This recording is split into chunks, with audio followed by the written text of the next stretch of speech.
গাজীপুরের নতুন বাইপাসে পুলিশের সহযোগিতায় প্রকাশ্য চাঁদাবাজির বিরল চিত্র ধরা পড়েছে এটি নিউজের ক্যামেরায়।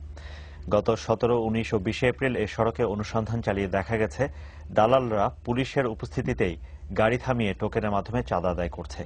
অনুসন্ধানের এক পর্যায়ে পুলিশ সার্জেন্ট রাফিকুল ইসলামের পকেট থেকে উদ্ধার হয় চাঁদার টোকেন। হাবিবুর রহমান হাবিবের তোলা ছবিতে বিস্তারিত জানাচ্ছেন মাসুদুল হক, সঙ্গে ছিলেন HM সাগর।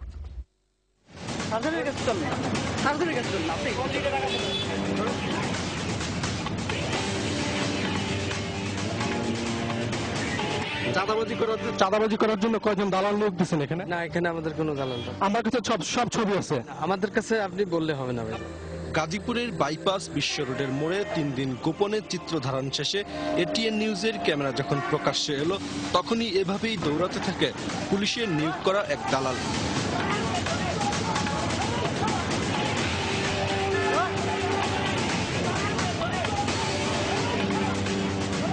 প্রতিদিনের মতোই পুলিশের উপস্থিতিতে গাড়ি থামিয়ে টোকেনের মাধ্যমে চাঁদা তুলছিল সে। আপনি সকালে কার কাছ থেকে টোকেন নিয়েছেন? রতনের কাছে। না না, আমি রতনের কাছে নিয়েছি। কাগজপাতি সব কমপ্লিট আছে আমার, এটা কোম্পানির গাড়ি, অল কমপ্লিট। তারপরও টাকা দাও বিট প্রতিদিন আর যে কোনো গাড়ি দেবে সবাইরই। তো এইমাত্র আমার পুলিশ টাকা নিল। কত টাকা নিছে আপনাদের? 200। দিনের বেলা এর গাড়ি আটকায় দেয়, আটকায় সিঙ্গেল দিয়ে আটকায় আর সাইড করে টাকা নেয়। ছাড় দেন না, মিলায় 5-6 জন, 2টা ছাড় দেন আর এমনি 4 জন শ্রমিক আছে থাকো।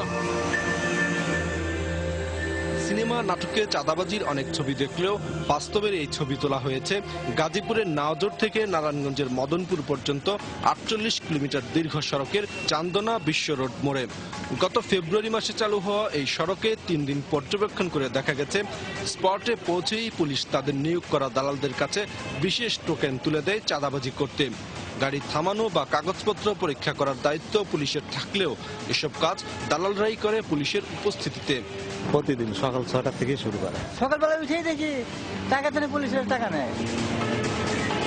গাড়ির চালকরা জানান, এই সড়ক দিয়ে চলাচল করতে হলে গাড়ির কাগজপত্র ঠিক থাকুক আর নাই থাকুক প্রতি মাসে 200 থেকে 300 টাকা দিয়ে তাদের এই টোকেন কিনতে হয়। এটা হলো জয়দেবপুরের টোকেন, এইটা না থাকলে 200 টাকা দিতে হবে। যে সারা মাস চলতে পারবো 200 টাকার উপরে, আর এটা না নিলে তখন প্রতিদিন যখনই যাবো তখনই 200 টাকা দিতে হবে। কত টাকা দিয়ে নিয়েছেন?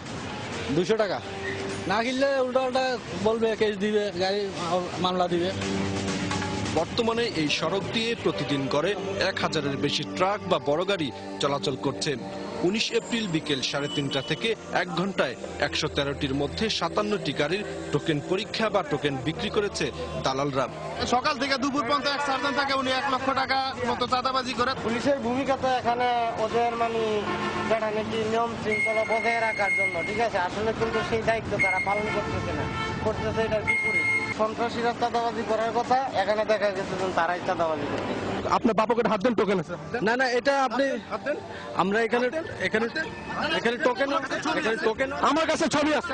এখানে আমরা এমন কোনো কিছু এখানে কিছু দেই না। হাত দেন, সকালে এসে ওদেরকে টোকেন দেন। আপনার বাপকের টোকেন আছে, বাইর করেন। একসঙ্গে মিলে আপনার চাঁদাবাজি করতেছেন।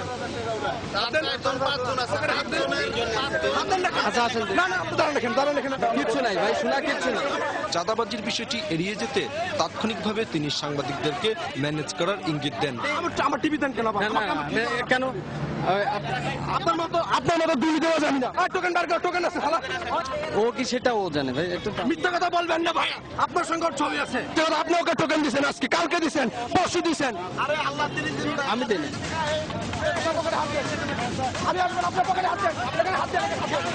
এরপরই বিক্ষুব্ধ হয়ে ওঠে স্থানীয় জনতা। তারা পুলিশ সার্জেন্টের প্যান্টের বাম পাশের পকেট থেকে চাঁদাবাজিতে ব্যবহৃত টোকেন উদ্ধার করেন, যার সঙ্গে পুরোপুরি মিল পাওয়া যায় চালকদের দেখানো টোকেনের সঙ্গে। এরপর কোনো কথা না বলে দ্রুত স্থান ত্যাগ করেন রাফিকুল ইসলাম। মাসুদুল হক, ATN নিউজ, গাজীপুর।